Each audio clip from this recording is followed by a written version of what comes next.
الفاتحة إلى حضرة النبي المصطفى محمد صلى الله عليه وسلم وعلى آله وأزواجه وذريته وأهل بيته وأصحابه وأنصاره وأشيائه ومحبه ومحبته خصوصا لسائر الكتاب وسائر الرسل وشفاعة رسول الله صلى الله عليه وسلم الشيخ العالم العلامة المحدث يوسف بن إسماعيل البهاني رحمه الله تعالى وخصوصا لروح الشيخ محمد نور عبد الرحمن الكجو ومحمد الغسان رسول غربل الحسيني وأنا خصوصا لروح الدكتور محمد عبد الرحمن سليم الأدهان وأصيله وروحه وجميع مشايخنا ولمن أوصانا بالخير أن الله يتغشى بالرحمة والمغفرة وأن الله يعطي درجاته في الجنة وينفعنا ببركته وأسراره وأبوابه في الدين والدنيا والآخرة وأن الله يجعل هذا المجلس مباركا ومعقول بالخير نوينا ما نوى به السلف الصالح وإلى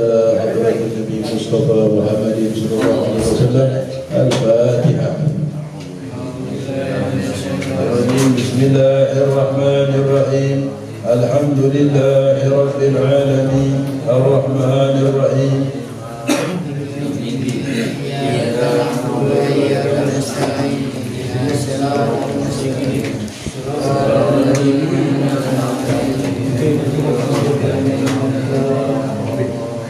يا رب بالمصطفى بلغ مقاصدنا واغفر لنا ما مضى يا واسع الكرم يا رب بالمصطفى بلغ مقاصدنا واغفر لنا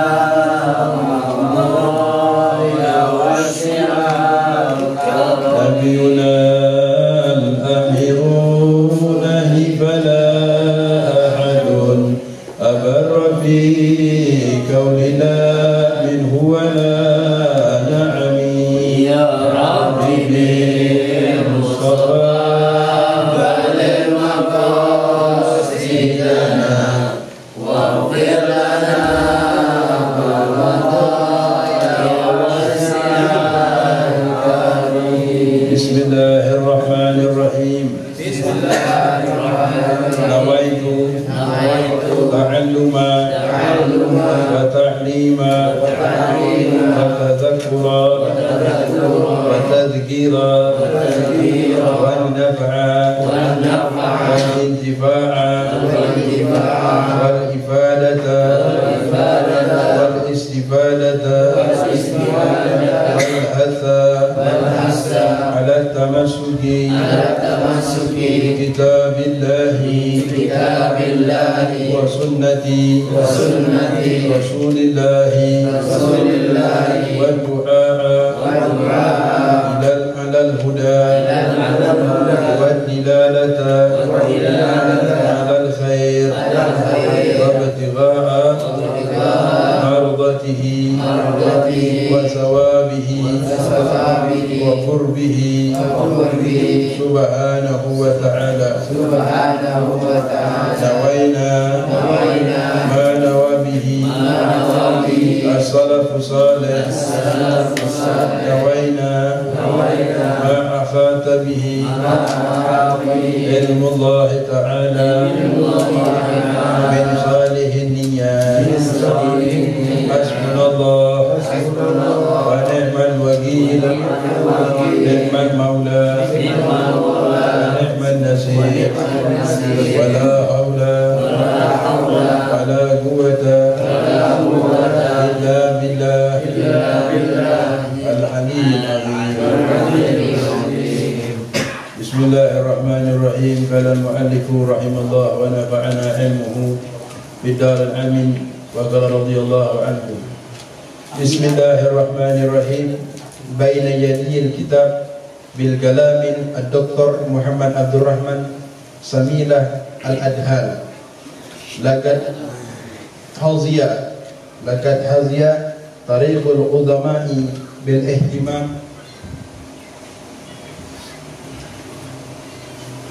لقد حظي الطريق القدماء بالاهتمام البالغ على الإمداد من تاريخ الأمم الإنسانية، فدونت سيارهم وأخبارهم، ورصدت في الجبين التاريخ حياتهم وشمائلهم، وأضاءت في شمائل معالي أخلاقهم، وارتوى تابعون من مناهلهم الروية، ورأوا أن ذلك هو منهج الأقوام وسبيل الذي لا إعواج فيه، ولا مراء أن أعظم العظماء الإنسانية على الإطلاق وأبدال المصطفين هو منقذ البشرية من دلال والعمى، من جعله الله تعالى الرحمة المهدى، وختم به رسالة سماوية أبو قاسم محمد ابن عبد الله النبي الأواه صلى الله عليه وسلم، فهو أولى أن تدون شمائله وأن تقرأ الأسماء صفاته الخلقية وخلقية وسمته وهديه وأمره ونهيه. لذلك ذهب أولو العلم على تأكيد ذلك كله، وعنوا منذ فترة تاريخ الدعوة الإسلامية بكل ما يتصل به صلى الله عليه وسلم من أمور صحية أو شؤون عالية، وكان ذلك بطريقة استيعابية وأصول بالإقتصية، بحيث إن هذه المعارف الوافرة جلت لنا تلك الشخصية الوافرة بكل خصائصها وسماتها، فكانت هذه العلوم منارا تتراءى في ضيائه شخصية المحمدية تزهو في هلال الجمال والجمال، وينبعث من تلك الذات أرجو الجلال والهيبة والعظمة. وكيف لا تكون كذلك وقد حل تنزيل الحكيم جيده بعقود المدح والتكريم، فقد قال الله وإنك لعلى خلق عظيم. والله a'lam bishawab. Ini kitab masya-Allah ini enggak tahu khatamnya kapan, insyaallah bermanfaat ya. Amin. Kita masih membacakan baina yaday kitab, pembukaan kitab. Pembukaan kitab ini digalam dengan tulisan Al-Dr. Muhammad Abdurrahman Samila Al-Adhal. Jadi beliau dulu nih yang pembukaan kitab ini, yang nulis ini itu. Nanti baru setelah pasal ini kita jelaskan sejarah hidup Syekh Yusuf bin Ismail An-Nabahani. Habis ini nanti kita jelaskan dulu yang penulis ini, mukadimahnya. Ada Syekh Yusuf An-Nabahani ini seperti apa orangnya, belajar di mana, nanti kita juga akan kita bahas. Mudah-mudahan Allah kasih buka putuh kepada saya dan kepada semuanya. Sehingga mudah hendak. Jadi masya Allah, ini kita orang Indonesia baca kitab. Beliau ini orang daerah orang Syam, Palestina, itu nanti disebutkan daerah Izin lahirnya, nanti disebutkan di sini. Kata Dr. Muhammad Abdurrahman Samila Al-Adhal, kata beliau, laqad hadiyat tarikhul uzama, sungguh memiliki kedudukan yang mulia, at-tarikhul uzama, sejarah orang-orang yang besar di sisi Allah Ta'ala. Kata beliau, orang-orang yang dekat dengan Allah itu punya sejarahnya mulia, agung. Mana tanda-tandanya? Bihtimamil baligh ala imtidad tarikh al-umam al-isayyah, karena menaruhnya perhatian orang-orang yang sungguh-sungguh untuk memaparkan sejarah imam-imam manusia yang dahulu. Jadi imam-imam kita tuh, mana lihat sejarah mereka itu mulia. Lihat orang-orang zaman sekarang itu banyak pengen menjelaskan sejarah mereka. Ada nggak orang pengen buka sejarah kita? Ada nggak nyatat sejarah kita? Nggak ada, karena nggak ihtimam, nggak penting. Orang nggak ada perhatian. Tapi mereka-mereka yang soleh, di mana letak kemuliaan sejarah mereka? Lihat, banyak orang kayak Habib Ali itu ngarang sejarah, kan Nabi Muhammad, jangan tanya. Enggak. Kayak sejarah Syekh Abdul Qadir Jilani, kenapa dicatat? Karena mulia, udama indallah, agung dan besar di sisi Allah. Siapa lagi? Sayyidina Habib Abdullah Haddad. Kenapa dia? Wali Songo itu ada. Kenapa? Besar mereka di sisi Allah Ta'ala. Nah, kita ni kalau pengen sejarah kita dicatat besar di sisi Allah Ta'ala, nanti maka dengan sendirinya ada orang yang dikira Allah untuk mencatat riwayat-riwayat kita. Katanya. Sehingga paduwinat siyaruhum wa akhbaruhum, karena mereka ni agung di sisi Allah, sehingga dicatatlah, ditulislah siyaruhum, perjalanan-perjalanan mereka, wa akhbaruhum, dan kabar-kabar mereka, cerita-cerita mereka dicatat. Karena mereka agung. Warusidat fi jabin, dan lalu dijaga di dalam jabin. Jabin ini maksudnya dahi, maksudnya otak, akal. Warusidat, dan dijaga apa? Tarikhul hayatihim wa syama'ilihim, sejarah kehidupan mereka dan sifat-sifat mereka yang uzama tadi fi jabin, di dalam akal. Jadi banyak yang hafal, sehingga sejarah-sejarah hidup orang yang agung di Allah tadi dicatat dan dijaga. Bagaimana akhlak mereka, bagaimana kehidupan mereka, ya. Sehingga wada'at fi syama'il ma'ali akhlaqum, sehingga terpancarlah di langit yang tinggi akhlak-akhlak mereka. Maksudnya yang tahu mereka ini mulia dengan akhlaknya bukan hanya penduduk bumi, penduduk langit juga tahu. Sehingga wada'at fi syama'il ma'ali akhlaqum, sehingga terpancarlah di langit yang tinggi akhlaquhum, akhlak-akhlak mereka. Nampak tuh, penduduk langit pun kenal dengan dia kena mulia. Wartawa tabi'una min mana'ihil tarawiyah, sehingga para pengikutnya tersebut meminum dari tempat minum mereka dengan puas. Siapa pengikutnya? Ini kita yang muhibbin. Kita ngambil akhlak mereka, hidup mereka bagaimana, sehingga kita merasa puas. Wartawa, sehingga meminumlah dengan puas tabi'una, para pengikut, min mana'ihil rawiyah, dari tempat minum mereka. Dari mana tempat minum mereka?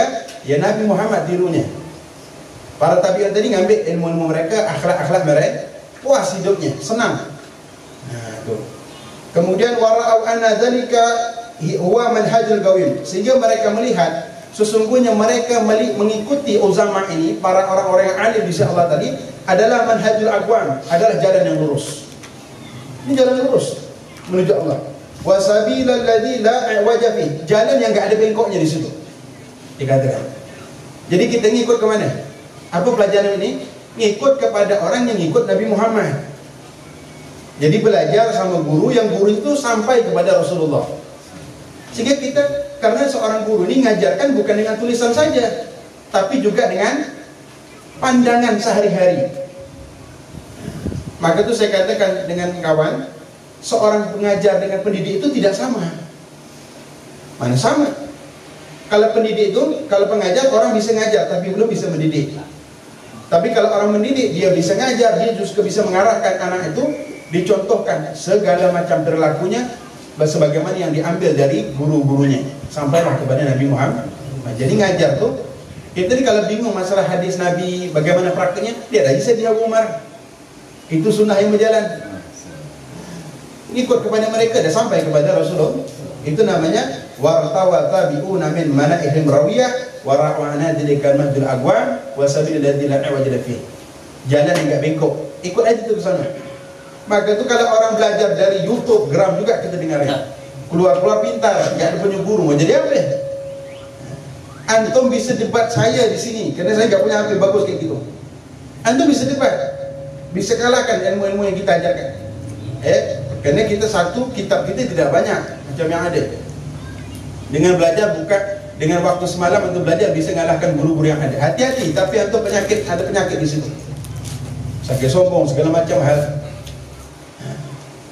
Kita ni yang belajar udah gampang itu Ustaz, belajar kayak gitu gampang. Saya nggak tahu kitabnya ini nggak terjemahnya. Ada nggak? Ada sekarang. Yang ini bukan Imam Tirmizi. Sayyid Yusuf An-Nabhani. Ini enggak. Itu sejarah orang-orang agung di sisi Allah Ta'ala, dicatat, disimpan pijabin, di akal kita, diingat maksudnya sejarah mereka. Untuk apa? Untuk diikutin. Kita belajar sejarah Syekh Abdul Qadir, apa yang kita dapat dari sejarah itu? Ada yang kita ambil dari akhlaknya, dari Syekh Habibullah Haddad, apa yang kita ambil dari mereka? Ada enggak? Sedikit daripada itu ada enggak? Wala mira, enggak ada perdebatan, katanya anna a'zamal uzama insani al-itlaq wa abdal al-mustafain wa munqidul masyarakat min dalil wal ummah. Tiada perdebatan, sesungguhnya yang paling agungnya orang yang agung dari bangsa manusia secara mutlak dan yang paling utama daripada kalangan yang pilih Allah wa munqidul masyarataini min dalil wal ummah, yaitu orang yang membebaskan manusia dari kesesatan dan kebutaan. Siapa dia? Man jala'allahu ta'ala, orang yang dijadikan Allah Ta'ala rahmatal muhda, sebagai hadiah, sebagai rahmat yang bentuk hadiah. Rahmatal muhda itu sebagai rahmat yang dihadiahkan. Wa khatama bihi risalatil samawat, dan Allah tutup dengan dia tersebut risalah langit. Siapa dia? Yaitu Abu Qasim, bapaknya Sayyidul Qasim, Muhammad ibnu Abdullah, Rasulullah Muhammad ibnu Abdullah. Itu orang yang paling agung di antara banyak uzama ini. Orang yang paling utama di antara makhluk Allah yang Allah pilih, yaitu Nabi Muhammad. Siapa Nabi Muhammad itu? An-Nabiyul Awwah. Awwah, Nabi yang sangat penyayang. Awwah itu artinya sayang. Sallallahu alaihi wasallam, semoga rahmat dan keselamatan Allah tercurah kepada beliau. Itu kata. Jadi yang paling agung itu siapa? Kalau Syekh Abdul Qadir Jalani kita agungkan demikian, bagaimana dengan Nabi Muhammad? Itu lebih lagi. Ulama-ulama itu semuanya manahil mereka, tempat minum mereka itu diambil dari Rasulullah semuanya. Kita ni juga walaupun kita ni bukan seorang habaib, kita ni sekarang ni diuji dengan hal gitu. Sekali lagi, jangan sampai ada di antara kita ni yang enggak suka sama Habib, apalagi menafikan adanya habaib. Jangan. Ini kalau kita yang nafikan habaib, tu habis kita enggak betul terhadap lagi. Tak baca sentuh durah lagi habis dah. Ini sekarang kita diuji, jangan sampai ada macam gitu ya tak? Kita nonton begitu, ada yang sampai ke telinga anak, yang mereka menyayangi memang Habib itu tidak ada. Ada sampai telinga kita. Jangan salah, ini berhitung ada. Kita jangan sampai gitu. Ini kita membaca sejarah A'zamul Uzama, yaitu sejarah Nabi Muhammad, orang yang paling mulia di antara orang-orang yang mulia di sisi Allah Ta'ala. Kalau para ulama saja ditulis sejarah mereka, dibuat mangabahnya, buat manakibnya, ya, kata beliau, bahwa aula an tudawwina sama'iluhu. Maka Rasulullah sangatlah pantas untuk dicatat sejarah akhlak dan sifat beliau. Bahwa aula, maka Rasulullah lebihlah pantas ad-dudawwana untuk dicatat syama'iluhu, akhlak-akhlak dan sifat-sifat beliau. Wa antakra'a, dan mendengarkan al-asma'u, para telinga-telinga ini, sifatihi, sifatnya Rasulullah, khalqiyah, baik yang berhubungan dengan fisik, wa khuluqiyah, dan berbentukan yang berhubungan dengan akhlak. Kalau sejarah-sejarah Syekh Abdul Qadir Jalani, Habib Abdullah Haddad, Syekh Abdul Qadir Jalani, orang yang besar di sisi Allah Ta'ala dicatat, lalu kita mau dengar, maka sejarah dan sifat Nabi Muhammad, dan baik yang berhubungan dengan fisik beliau, akhlak beliau, lebih layak untuk kita dengar, lebih layak untuk kita tulis, kata beliau. Karena intisarinya dari situ, dari Rasulullah juga. Wasamtihi, dan jalan beliau, wahadihi, petunjuk beliau, wa amrihi, perintah beliau, wa nahyi, larangan beliau. Itu layak untuk kita dengar dan kita tulis, kata beliau. Kemudian lidzalika, karena demikian, da'abal ulul ilmi ala taqid dzalika kullih. Oleh karena itulah sudah menjadi kebiasaan, da'abah itu kebiasaan, ulul ilmi, orang-orang alim, ala taqid dzalika kullih, untuk menulis itu semua. Bagaimana jalan Nabi, makan Nabi, petunjuk Nabi, perintah Nabi, larangan Nabi, fisik Nabi, akhlak Nabi, itu ditulis semuanya di sini. Sudah jadi kebiasaan. Wa'unu, dan mereka tersebut dawa'unu mundu fajr tarikh dakwah Islamiyah, dan dijaga oleh mereka sejak terpancarnya sejarah dakwah Islamiyah, bikulli ma yattasilu bihi sallallahu alaihi wasallam, setiap-tiap yang bersambung dengan Nabi Muhammad. Itu dijaga oleh para ulama sejak terpancarnya dakwah Islamiyah, apa-apa pun yang berhubungan dengan Rasulullah. Min umur syariah, baik yang berhubungan dengan umuran syariah, au su'unil adiyah, ataupun yang berhubungan dengan kebiasaan-kebiasaan. Itu dicatat tuh semuanya oleh para ulama. Wa kana dzalika bi tarakatil isti'abiyah wa usubil iktasiyah. Dan penulisan tersebut itu ditulis dengan metode yang sangat mengkaji secara dalam. Itu ditulis secara perinci. Istaqiyah itu, isti'abiyah tadi itu ditulis itu semua dalam metode yang perinci, yang lengkap. Ditulis tadi itu. Ya. Bihaitsu, dengan sekira-kira, innal ma'arifah, inna hadhihi al-ma'arifah al-wafirah dalat lana tilka syakhsil faridah. Kenapa? Sesungguhnya melimpahnya pengetahuan kita tentang ini, tentang ilmu Rasulullah ini, katanya, itu jalat lana, akan menjadi agunglah bagi kita, tilka syakhsiyatul faridah, sosok manusia yang mulia itu. Semakin tahu orang dengan Rasulullah, maka makin besarlah di sisinya Nabi Muhammad. Maka itu penghormatan orang dengan Rasulullah tadi tergantung seberjauh apa dia kenal. Sayyidina, para sahabat itu kenal dengan Rasulullah bukan hanya Muhammad ibn Abdullah. Abu Lahab kenal dengan Rasulullah, Muhammad ibn Abdullah dia kenal Muhammad Rasulullah. Kenapa penghormatan ini berbeda? Karena makrifahnya kurang. Kenalnya pun semakin kenal melimpah kenalnya orang dengan Rasulullah, makin besarlah Rasulullah di sisi dirinya. Ya, makin besar. Bikulli khasaisiha wa samatiha, bahkan beserta dengan seluruh keistimewaan beliau juga jadi mulia, jadi agung. Ya, apapun yang itu berhubungan dengan Rasulullah jadi besar. Walaupun hanya sebedang siwak yang digosokkan di gigi, walaupun hanya jenggot yang 1 lembar 2 lembar, kalau itu Nabi Muhammad pakai. Enggak. Sekalipun dengan cincin yang murah, kalau itu dipakai dapat sunnah Muhammad besar. Kita begitu. Sekalipun baju yang tidak mahal, tapi kalau itu berhubungan dengan Muhammad, agung. Bukan Pak Agung. Jadi besar dia. Ini jadi kalau orang lihat sepele dengan sunnah Nabi, tergantung dia kenal dengan Nabi Muhammad. Kalau kurangnya kenal, ya udah kurang juga mahabbahnya, agungnya. Tapi kalau mahabbah kenal yang banyak, maka mahabbahnya juga kuat, ngikutnya juga kuat. Ya, fakanat hadhil ulum, maka menjadilah ilmu-ilmu ini manaran, seperti manara. Tatara'a, yang akan kau lihat fi dhiyaihi, dari cahaya madara itu, saksiatul Muhammadiyah, sosok Nabi Muhammad. Dari ilmu tadi kau akan lihat bagaimana sosok Rasulullah. Dari ilmu tadi yang berupa yang seperti menara tadi, kau akan lihat bagaimana Nabi Muhammad. Tazhu fi halalil jamal wal jamal, yang beliau tersebut berkilau pada menempati kemuliaan dan keindahan. Kalau kita lihat itu nampak bagaimana Nabi Muhammad indah dan kesempurnaannya. Dari ilmu nanti yang kita bahas.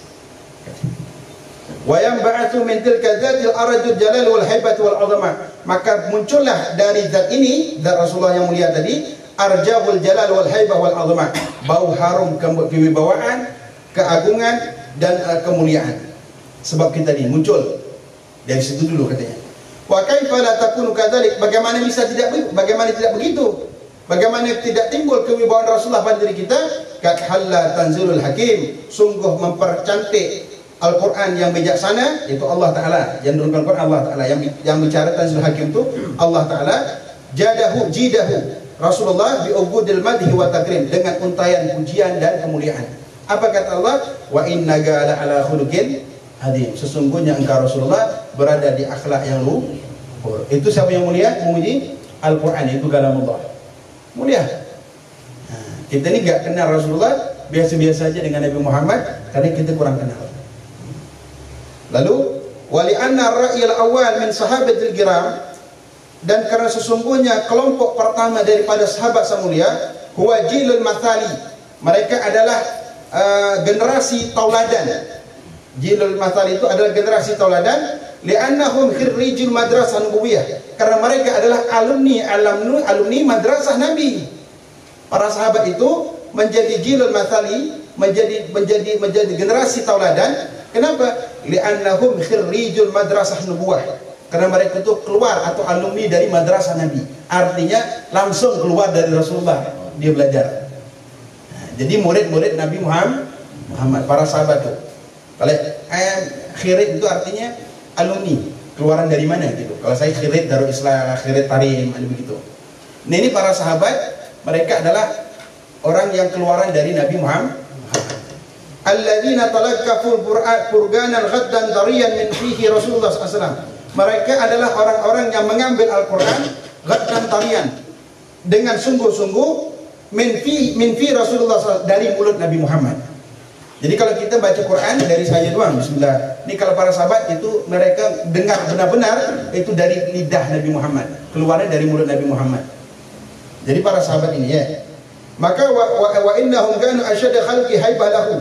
Maka mereka para sahabat adalah orang yang sangat berakhlak.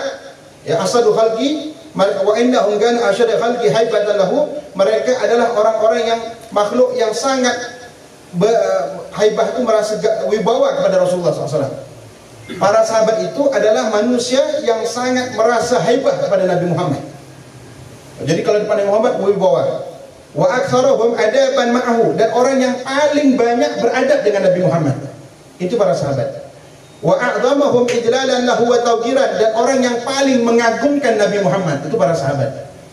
Min ajli dzalika, karena yang demikian itu, lam yakunu yarfa'ul abtharahum ila al-muhayya haibatan wa ijlan wa idhaman igraban. Oleh karena itu, tidak ada dalam sejarah para sahabat mereka tersebut mengangkat wajah mereka, mengangkat pandangan mereka ke wajah Nabi Muhammad. Mereka saking haibah kepada Rasulullah, itu kalau duduk begini, itu tidak ada satupun yang berani menatap wajah Nabi Muhammad. Muhayyah itu muka Nabi Muhammad itu nggak ada yang berani natap. Itu ciri adabnya. Maka kalau murid sama guru itu nggak boleh natap, jadi nggak berani natap guru. Saking hebatnya Rasulullah, para sahabat dengan Rasulullah, karena mereka kenal. Itu katanya tidak ada lam, sini bahasanya tidak lam yakunu yarfa'una absarahum ilal muhayyahu haibatan wa ijlalan wa idhaman igbaran. Oleh karena itu mereka tidak pernah sama sekali mengangkat pandangan mereka menghadap kepada wajah Nabi Muhammad begini. Kenapa? Haibah. Karena berwibawa Nabi Muhammad, mengagungkan Nabi Muhammad, idhaman, ijlalan. Itu kehidupan para sahabat dengan Rasulullah. Masya Allah. Kemudian kata beliau, wa idza ta'ammalna ma'dham al-ahadith syama'il lati tuhka sifat Rasulullah SAW khalqiyah, apabila kita meneliti kebanyakan daripada hadis-hadis syama'il yang menceritakan sifat-sifat Rasulullah secara fisik, najidu anna ruwataha min sahabah ahadu ahsnain, maka kita akan dapati ya periwayat hadis-hadis yang menceritakan sifat Nabi tadi secara fisik itu dua sahabat. Jadi yang menceritakan fisik Nabi khalqiyah itu, fisik Nabi itu, dari hadis-hadis menceritakan fisik Nabi itu kita dapati dari dua jenis dua sahabat. Satu, imam min sahabati sigharil asnan, yaitu sahabat yang masih kecil Rasulullah. Sahabat yang masih kecil Rasulullah. Siapa dia? Mimman lam yakunu yudrikuna tamamal adhama an-nubuwah, yaitu orang-orang yang tidak mengerti kesempurnaan agungnya makam kenabian. Jadi dia semasa kecil itu ngawani Nabi seperti biasa. Wa ma yajibu lahu min huquq, dan apa yang wajib bagi Rasulullah dari hak-hak, dia enggak ngerti saat itu dia. Jadi Nabi itu kan ada sebagaimana yang menggembala kambing. Enggak? Yang Nabi pada saat itu menggembala kambing, yang upahnya cuma berapa kira, kemudian Rasulullah pengen pergi musik gitu. Ada walimah, ada musikan, kemudian Rasulullah titip dengan kawan yang sama-sama menggembala ini, dia pengen pergi nonton musik bahasa kita zaman sekarang.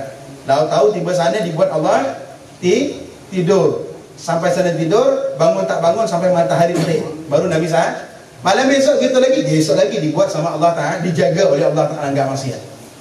Itu Nabi Muhammad. Ini belum beliau sebagai masih anak kecil masih itu. Saat itu masih beliau tinggal dengan kakeknya Abdul Muthalib atau pamannya saat itu. Yang pamannya sangat miskin itu. Jadi gembala kambing. Jadi kalau kita jangan gembala itu jangan sedih. Nabi Muhammad juga gembala kambing dulu. Itu ada sebab. Sehingga fayadfa'uhum dzalika ila hamlakati bidatil Muhammadiyah. Sehingga teman-teman sahabat kecil Rasulullah ini pada saat itu mereka hanya hamlakah. Hamlakah itu pandang dengan matanya itu kayak orang kagum gitu. Maksudnya memandang dengan mata terbelalak gitu. Heran nengok Nabi Muhammad saat usia kecil tadi itu. Bidatil Muhammadiyah, pada zat Rasulullah. Ala wajhin yumakkinuhum min wasfiha wasfan daqiqah. Dengan arah yang memungkinkan mereka untuk mensifati Rasulullah dengan sifat yang sangat detail. Walaupun mereka terbelalak begitu, mandangnya kagum, tapi mereka dapat menyifati saat itu. Oleh sampai saat mereka besar, kemudian diceritakan begini. Jadilah sejarah Nabi Muhammad di usia kecilnya. Maka tuh Nabi itu saat kecilnya itu nggak banyak hadisnya ya. Saat kecil itu nggak terlalu banyak karena saat itu orang belum ngerti siapa Nabi Muhammad saat itu. Kemudian yang kedua, wa imma ayyaguna min ula'il ladzina hum qaribul ahdi bil Islam, atau sejarah atau hadis-hadis yang diriwayatkan tentang fisik Nabi Muhammad tadi, ya kebiasaan Nabi Muhammad itu didapat dari orang-orang yang baru masuk Islam saat itu. Sudah masuk Islam tapi baru. Aw min arabil ladzi lam yafqahu ba'da al-adab al-Islam, atau orang-orang Arab yang tidak ngerti setelah peradaban Islam. Setelah adab Islam itu masuk, orang Arab tapi nggak ngerti. Karena Nabi Muhammad itu baiknya bukan hanya kepada orang muslim, orang kafir juga Nabi sayangin. Ya, sama orang non muslim, sama orang kafir juga Nabi hormatin. Itu nggak ada bedanya yang muslim dengan Nabi hormati, selagi mereka tidak membarangi Nabi Muhammad. Katanya, wa ma yajibu alaihim tijahi syakhsil mulia, dan apa yang wajib bagi mereka di hadapan sosok seorang nabi. Saat itu mereka nggak ngerti. Tapi setelah mereka masuk Islam, kemudian mereka ceritakan Nabi itu begini katanya. Kemudian walal mira anna sahabal kiram ma taraku syai'an min akhbaril Mustafa sallallahu alaihi wasallam illa wa qayyadu. Maka tidak ada perdebatan, sesungguhnya para sahabat mulia tidaklah mereka meninggalkan sedikit pun tadi berita-berita Nabi Muhammad illa wa qayyadu, kecuali mereka tulis. Maka para sahabat inilah yang nulis Nabi Muhammad tadi, khabaran Muhammad. Wala syai'an min hayatihi wa samtihi wa libsihi wa ta'amihi wa syai'in ghairi dzalik illa rawahu. Dan tidak ada sedikit pun daripada hay'ah Nabi, gaya Nabi, jalan Nabi, pakaian Nabi, makannya Nabi, minumnya Nabi, selain dari itu illa rawahu, kecuali mereka riwayatkan semua, mereka ceritakan. Itu menceritakan siapa? Para sahabat. Wala sifatan taksibul mahabbah wal ittiba illa adabuh. Tidak ada satu sifat yang bisa menimbulkan cinta dan mengikut kepada Rasulullah kecuali adab, kecuali mereka sebarkan itu cerita. Mereka sebarkan itu sifat yang bisa melahirkan mahabbah kepada Nabi Muhammad. Dzalika li anna mahabbata alaihi wasallam ibadatun. Yang demikian itu kenapa? Mencintai Nabi Muhammad juga ibadah. Karena mencintai Rasulullah itu ibadah. Wa ta'assi bihi alamatul tilkal mahabbah. Sedangkan memanut, mengikut kepada Rasulullah adalah ciri dari mahabbah itu sendiri. Mahabbah itu cinta. Ciri mahabbah itu mana? Ikut, ta'assi. Itu cirinya. Wa kadiman kila, maka sudah dulu dikatakan taksil habiba wa anta taz'amul hubba innal muhib liman yuhibbil muti'. Dalam bait mengatakan engkau mengkhianati, engkau durhaka kepada kekasih, sedangkan engkau mengaku cinta. Innal muhibba liman yuhibbul muti'. Karena orang yang mencintai terhadap orang yang cintai akan manut. Nah, katanya itu. Kalau ente benar-benar mencintai Rasulullah, tapi engkau ingkari perintahnya, tidak kau turuti apa yang dibuat Rasulullah, kau mudain gadzab, pendusta. Dikata baik, tu'sil habiba wa anta taz'umul hubba innal muhibba liman yuhib muti'. Orang yang cinta kepada orang lain itu bakalan ikut. Cinta enggak sama Rasulullah? Cinta, itu akan membuahkan ta'asi. Pasti ngikut. Jadi kalau orang ngaku maulid sering, salat subuh enggak? Bohong. Tuh. Maulid sering, sama gini enggak diikutin, bohong. Karena orang cinta bisa ngaku dengan mulut, tapi cinta sejati itu dibuktikan dengan pemanutan, bukan pengakuan mulut. Ya kan? Cinta Nabi tapi hobi perpecahan, Nabi gak suka pecah. Bohong. Biar dia nangis tuh masyarakat, tapi nggak Nabi nggak manut, bohong. Taksil habib wa anta taz'um hubba fa innal muhib liman yuhib muti'. Itu kaidahnya. Enggak mungkin orang yang mencintai orang lain lalu mereka mengkhianati, mendurhakai orang yang dicintai. Itu enggak mungkin. Cinta itu bukan bulut, tapi pengorbanan, pemanutan kepada orang yang kita cintai. Itu bisa aja. Ya Nabi, bisa enggak orang baca semua? Bisa. Tapi alhamdulillah kita yakin setiap orang yang duduk di sini pasti ada mahabbah sama Nabi Muhammad. Kita yakin. Ya, wa kad hamalatil mahabbatul agyadah as-sadiqah Anas bin Malik ittibal mahbub. Sungguh membawa kecintaan yang kuat ini Anas bin Malik untuk mengikuti kekasihnya bima kana syar'an wa adat, baik yang berhubungan dengan adat ataupun syariat. Itu Anas bin Malik. Anas bin Malik adalah khuddamnya Nabi Muhammad, pembantunya Rasulullah. Itu ngikut Rasulullah, itu baik dalam kebiasaan Rasulullah ataupun dalam syariat atau ibadah Rasulullah. Ya, bal fi ma amalu tabiatul basyariyah, bahkan Anas bin Malik mengikuti Rasulullah walaupun dalam hal tabiat basyariyah. Maaf, manusia ini punya kebiasaan berbeda-beda. Anas bin Malik itu akan meninggalkan kebiasaannya demi mengikuti kebiasaan Nabi Muhammad. Itu Anas bin Malik. Sampai dikatakan wa fi sahih wa ghairihi qala Anas ra'aitu Rasulullah sallallahu alaihi wasallam yattataba'ud dubba bil qasa fa mazaltu uhibbu dubba min yaumi idzin. Dikatakan hadis yang sahih bahwa si Anas, aku pernah melihat Rasulullah itu yattatabi'u nyongkel-nyongkel ad-dubba, buah labu bil qas'ah, tempat mangkuk kayak gitu, Ya, famazaltu uhibbud duba min yaumaidin. Sejak itu aku mencintai labu. Ya, barangkali Anas bin Malik saya itu tidak suka labu, tapi tengok Rasulullah dalam hidangan gitu, kemudian dalam wadah tadi Rasulullah juga cari mana labunya, begitu. Carilah, dapat dimakan labunya. Maka saat itulah kata Rasulullah, aku mencintai labu sampai aku mati. Cinta sama labu. Makan labu. Labu zaman ini saya tidak tahu ini dia. Tapi duba ini buah seperti labu, mungkin labu air, entah labu yang macam mana, tapi makanlah. Nanti dijelaskan apabila makan labu itu apa, nanti di sini sebutkan juga. Ya, panjang umur kan? Oh, masya Allah, boleh juga. Wa idza kana hadha lu fi syu'unil adat, jika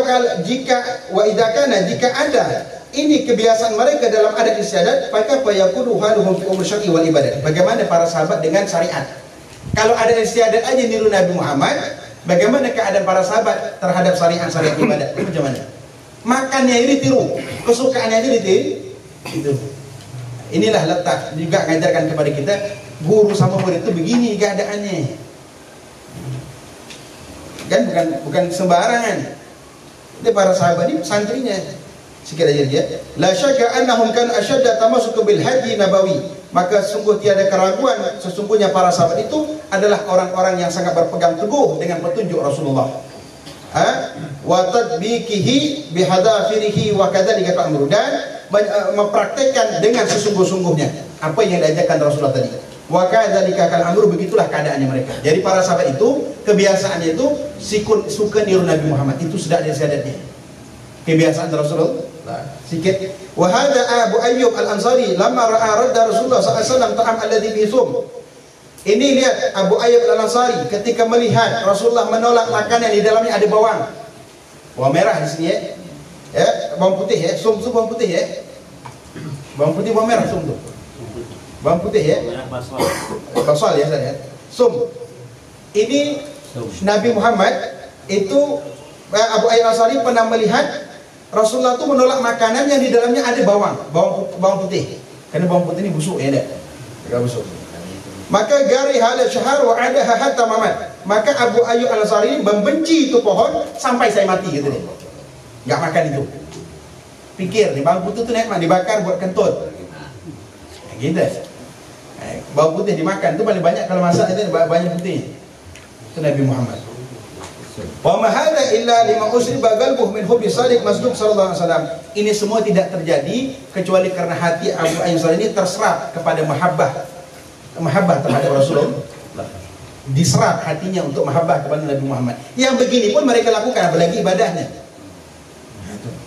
Fatawalla an dzalika ta'asibihi bi kulli saghiratin wa kabiratin, sehingga lahirlah dari mahabbah ini pemanutan terhadap Rasulullah setiap perkara yang kecil maupun yang besar. Dalam makan pun, ada istiadat pun, tabiat pun niru dengan Nabi Muhammad.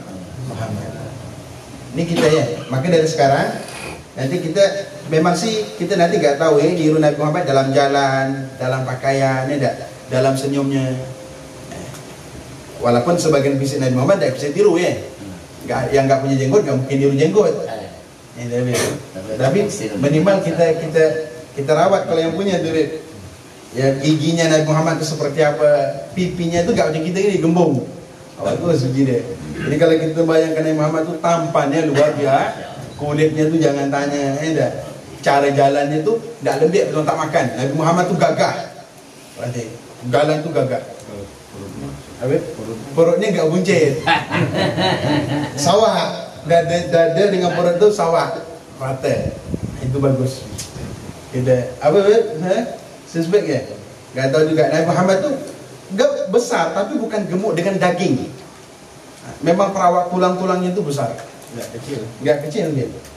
Tapi betisnya tu gak besar kayak gitu-gitu gini.